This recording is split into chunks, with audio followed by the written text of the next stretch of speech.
কোরআনে কারীম এক জীবন্ত মুজিজা। কোরআনে কারীম কি? জীবন্ত মুজিজা। মুজিজা কাকে বলে?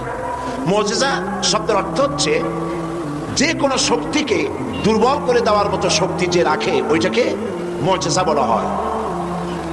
যখন পৃথিবীতে যে ধরনের জিনিস অত্যন্ত প্রভাবশালী থাকে, সেই জিনিসকে দুর্বল করে দেওয়ার জন্য পয়গম্বরদের হাতে আল্লাহ যে হাতিয়ার দেন ওইটার নাম মুজিজা। মুসা আলাইহিস সালামের সময়, মুসা আলাইহিস সালামের জামানায় প্রভাব ছিল জাদু। কিসের? এই জাদুর প্রভাব দারুণ ভাবে ছিল। সেই সময় আল্লাহ পাক মুসা আলাইহিস সালামের হাতে দিলেন মুজিজা। সেই মুজিজার নাম কি? লাঠি। লাঠি ফালাই দিলে কি হইতো? সাপ হয়ে যেত। সাপ যখন হা করতো তখন জাদুকরদের তৈরি করা বাঘ, সিংহ, বড় বড় সাপ, অজগর ইত্যাদি সব গিয়ে মুসা আলাইহিস সালামের লাঠি মার্কা সাপের পেটের মধ্যে গিয়ে ঢুকতো। জাদুকরেরা চিন্তা করতো যে আমরা যেটা দেখাইছি এটা নিঃসন্দেহে জাদু, কিন্তু মুসা আলাইহিস সালাম যেটা দেখাইছেন এটা জাদু না। কারণ জাদু হলে সে তো এটার সমকক্ষ হতো, এ তো জাদু খাইয়া ফেলাইছে, কাজে এটা জাদু না, জাদুর বাবা অথবা জাদুর দাদা। মুসা আলাইহিস সালাম ইন্তেকাল করেছেন, কিন্তু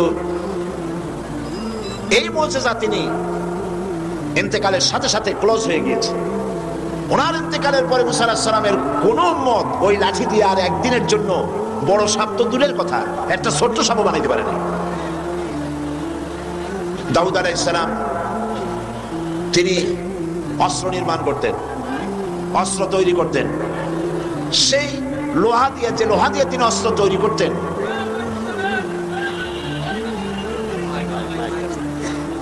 মাইকের অপারেটর তিনি খবর রাখুন, পাবেন, আপনারা পাবেন।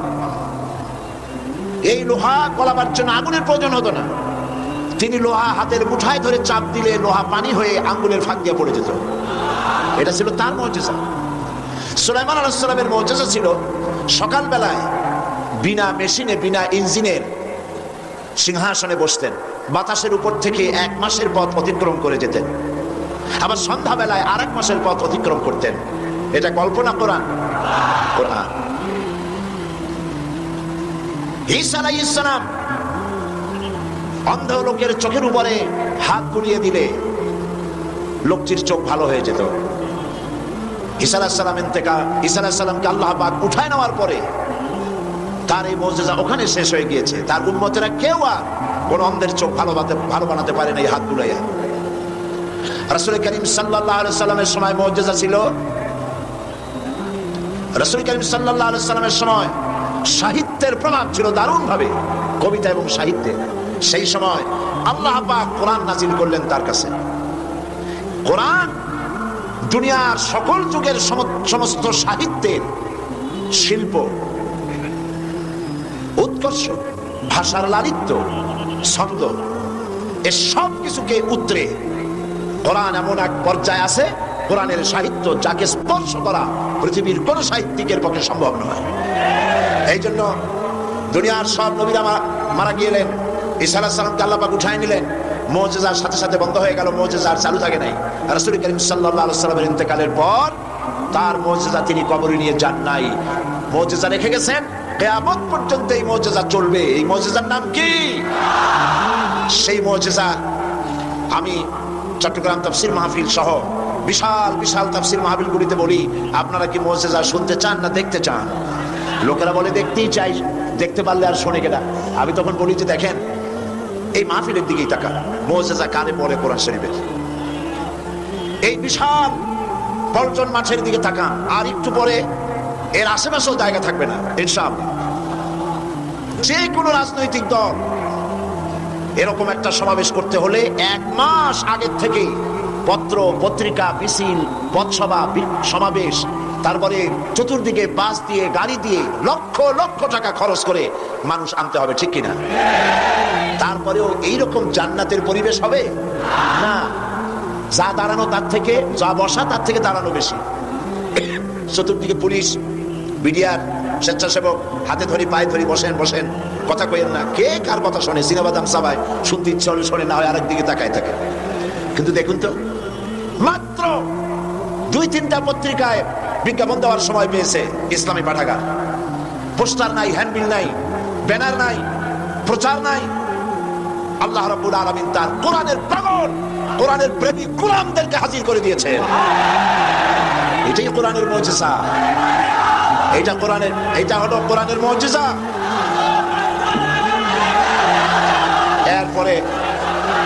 এরপরে দেখুন আজ এই বিশাল মাহফিল, কি জান্নাতের পরিবেশ। মানুষ উজু করে পবিত্র মন নিয়ে লাখো জনতা বসে আছে, শ্বাসের শব্দ নাই। কোরআনের আদব করছে মানুষেরা। কিসের আদব? আমি সব জায়গায় বলি, আপনারা বিশ্বাস করুন, এই লোকেদের ঢল, মানুষের উত্তাল ঢেউ, এর আকর্ষণ আল্লাহর কসম সাইদি নয়, এর একমাত্র আকর্ষণ আল্লাহর কোরআন।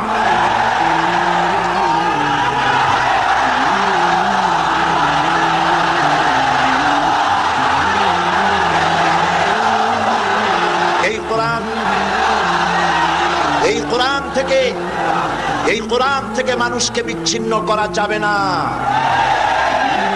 আমি আপনাদের সামনে আলোচনা করব বিমাশিয়াতিল্লাহি তাআলা। আমি তো তেমন কিছু জানি না। সুবহানাকা লা ইলমা লানা ইল্লা মা আল্লামতানা। আল্লাহ যদি দয়া করে তার গোলামকে কিছু বলার জন্য ihsan করেন তবেই বলতে পারবো, নইলে আমার কাছে কিছুই নাই। ঢোল যেমন বাড়ি দিলে শব্দ অনেক দূর থেকে শোনা যায়, মনে হয় ভিতরে অনেক কিছু আছে, কিন্তু ঢোলের চামড়াটা ছিঁড়লে দেখা যাবে ভিতরে একদম শূন্য, কিছুই নাই। আমি এরকম একটা শূন্য মানুষ, ছোট্ট মানুষ, আল্লাহর এক গোলাম ছাড়া কিছুই নই। আল্লাহ পাক যদি দয়া করে বলার তৌফিক দেন বলবো। কিন্তু আপনাদেরকে কথা শোনাবার আগে ওই যে প্রত্যেক দিন সাংবাদিক বন্ধুদেরকে ছেড়ে দিতে হয়, তাদের ব্যাপারে আমি পুরা সময়ের বক্তব্যের সারাংশ তাদের জন্য গুছিয়ে আমার কাছে রাখি, যেটা তাদের বললে ওনারা তাড়াতাড়ি নিয়ে চলে যেতে পারেন পত্রিকায় দেওয়ার জন্য। ওনাদের ব্যাপারে যে কথাগুলি বলবো, এরপরই আমি ওনাদের ব্যাপারে বলার অর্থ হচ্ছে সাংবাদিকদেরকে উদ্দেশ্য করে নয়, গোটা জাতিকে উদ্দেশ্য করে কথা বলছি। ওনারা হচ্ছেন আমাদের বন্ধু, ওনাদের মাধ্যমে কথাগুলি জাতির কাছে পৌঁছে।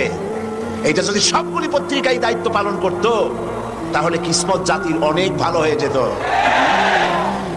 এইসব মাহফিলে কথা হয় জাতি বিনির্মাণের কথা, চরিত্র তৈরির কথা, দেশ এবং জাতি গঠনের কথা, স্বাধীনতা সার্বভৌমত্বের কথা বলা হয়, স্বাধীনতা হেফাজতের কথা বলা হয়।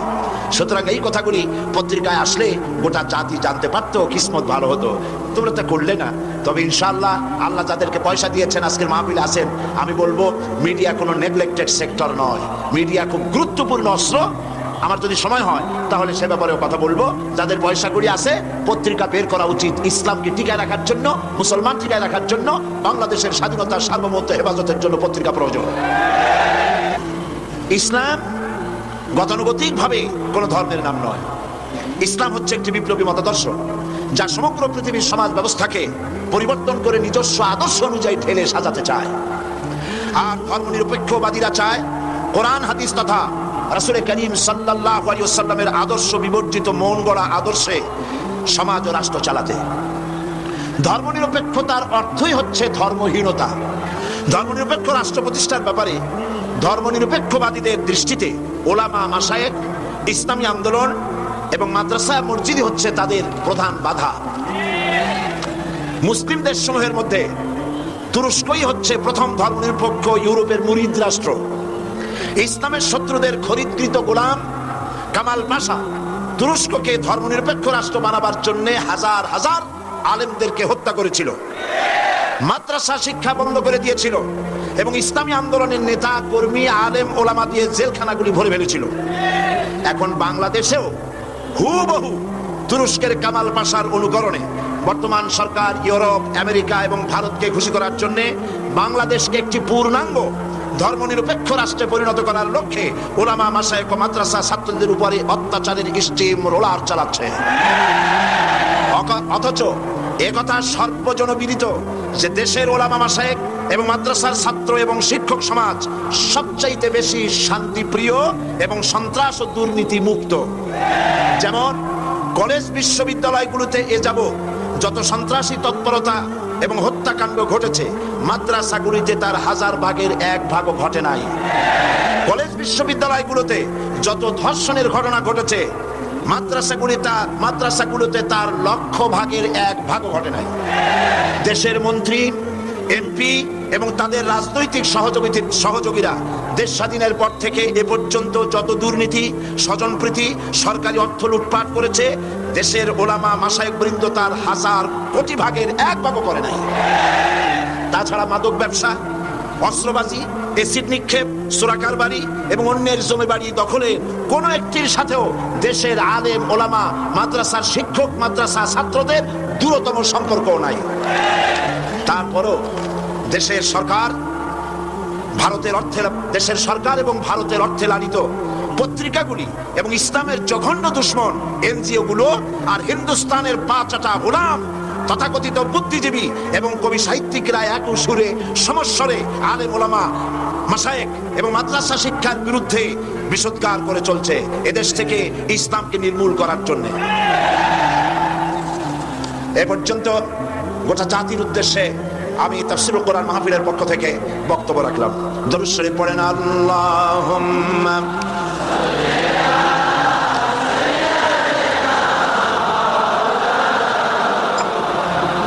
ওয়া আলা আলি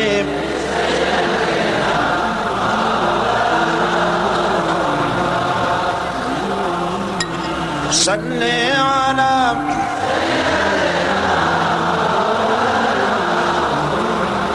وعلى آل سيدنا مولانا محمد।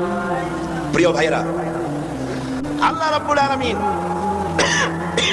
এই পৃথিবীর মানব মণ্ডলীকে হেদায়েতের জন্য কোরআন দান করেছেন। এই কোরআন এসেছে মানুষের ভাগ্যকে সুপ্রসন্ন করার জন্য। কিন্তু অবস্থা কি দেখতে পাচ্ছি? আমরা দেখতে পাচ্ছি কোরআন যাদের কাছে পৃথিবীতে তারাই সব থেকে বেশি মার খায়, ঠিক কিনা? বসনিয়ায় মার খায় কারা? চেচনিয়ায় কারা? দাগেস্তান বার্মায় কারা? ফিলিপিনে কারা? কাশ্মীরে কারা? প্যালেস্টাইনে কারা?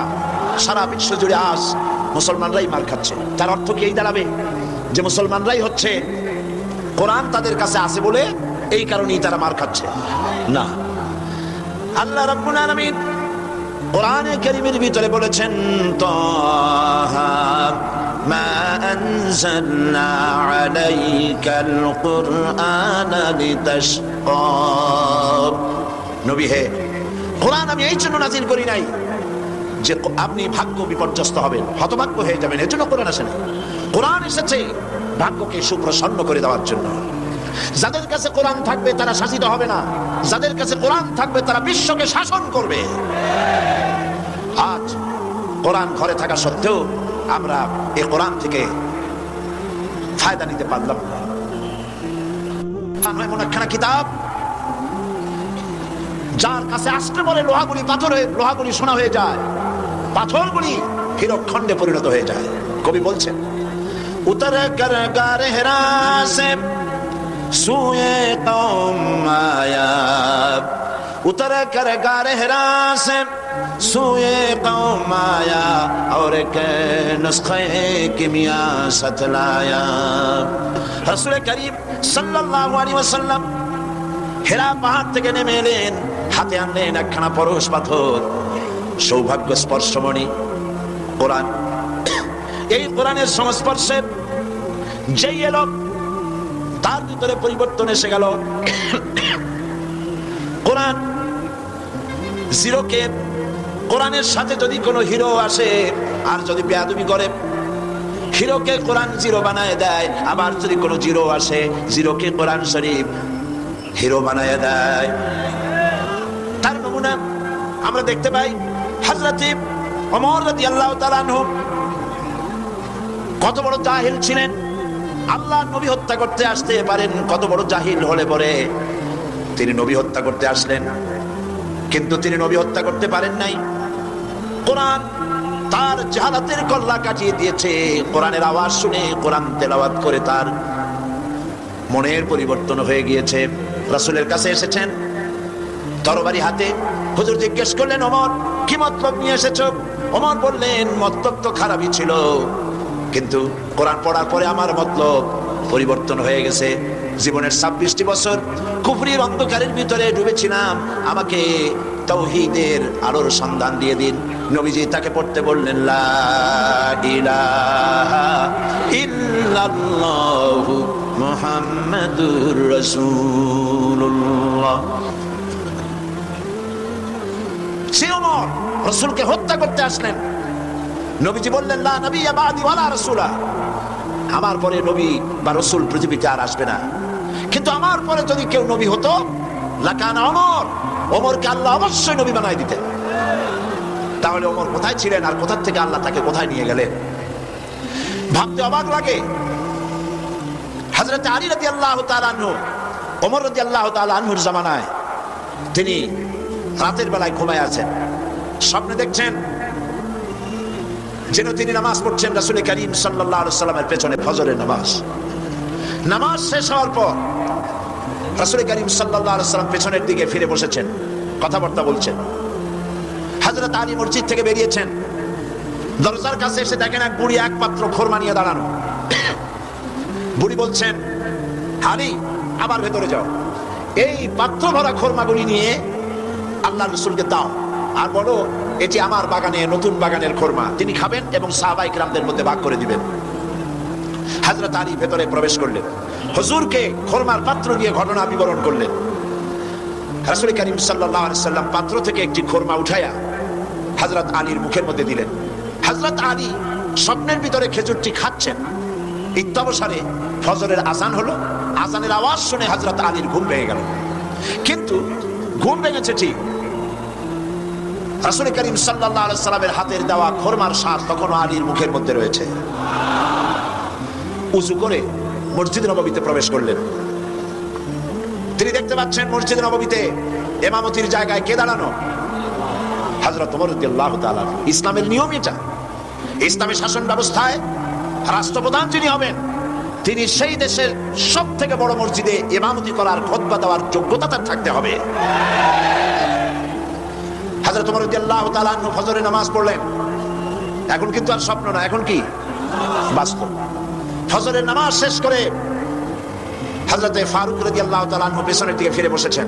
হযরত আলী উঠেছেন, মসজিদ থেকে বেরোবেন, দরজার কাছে এসে দেখেন এক বুড়ি এক পাত্র খোরমা নিয়ে দাঁড়ানো। বুড়ি বলছেন, আলী আবার ভেতরে যাও, এই পাত্র ভরা খোরমা নিয়ে আমিরুল মুমিনিনকে বলো এটি আমার নতুন বাগানের খোরমা, যেন তিনি খান আর রাসূলুল্লাহর সাহাবীদের মধ্যে যেন ডিস্ট্রিবিউট করে দেন। হযরত আলী দেখছেন কি আশ্চর্য কথা, যা স্বপ্নে দেখলাম তাই বাস্তব হচ্ছে। ভেতরে গিয়ে আমিরুল মুমিনিনকে খোরমার পাত্র দিলেন আর ঘটনা শোনালেন। বুড়ি এভাবে পাঠাইছে তার নতুন বাগানের খোরমা, এইসব বললেন। হযরত ওমর খোরমার পাত্র থেকে একটি খোরমা উঠিয়ে হযরত আলীর মুখের মধ্যে দিয়ে দিলেন। হযরত আলী খোরমা চিবোচ্ছেন, খুব মজা লাগতেছে।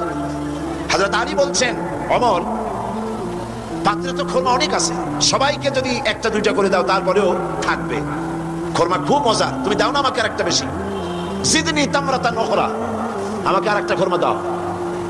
হযরত ওমর বলছেন, ইয়া আলী লাউ আন্না রাসূলুল্লাহ সাল্লাল্লাহু আলাইহি ওয়াসাল্লাম যাদাক লাজিদনাক। হে আলী, রাসূল করিম সাল্লাল্লাহু আলাইহি ওয়াসাল্লাম স্বপ্নের ভেতরে তোমাকে যদি একটার বেশি খোরমা দিতেন, আমিও তোমাকে একাধিক খোরমা দিয়ে দিতাম। হযরত আলী রাদিয়াল্লাহু তাআলা আনহু বলছেন, ইয়া ওমর আহিয়া রুইয়া রাআইতাহা আমিয়া গায়বুন আম ইত্তালাত আলাইহি। এটা কি, এটা কি তুমি স্বপ্ন দেখেছো আমার মতো, না গায়েব থেকে তোমাকে জানানো হয়েছে? আমাকে রাসূলুল্লাহ স্বপ্নে একটা খোরমা দিলেন, তা তুমি টের পাইছো কেমনে, কিভাবে টের পেলে? এটা কি স্বপ্ন দেখেছো না গায়েব? হযরত ওমর বলছেন, ইয়া আলী ওয়াল্লাহি মা হিয়া রুইয়া ওয়ালা গায়েব ওয়ালাকিন্নাল মুমিনা ইযা আখলাসা কলবাহু ইয়ারা বিনূরিল্লাহ। মূল বক্তব্য হচ্ছে, হে আলী এটা স্বপ্নও নয়, এটা গায়েব থেকেও আমাকে জানানো হয়নি। মূল কথা হচ্ছে, আল্লাহর কোন মুমিন বান্দা যখন আল্লাহর জন্য হয়ে যায়, ব্যক্তিতে, পরিবারে, সমাজে, রাষ্ট্রে, জীবনের সব ক্ষেত্রে যদি কোনো মুমিন বান্দা আল্লাহর গোলাম হয়ে যায়, তো আল্লাহর সাহায্যেই সে দেখতে পায়। হযরত ওমর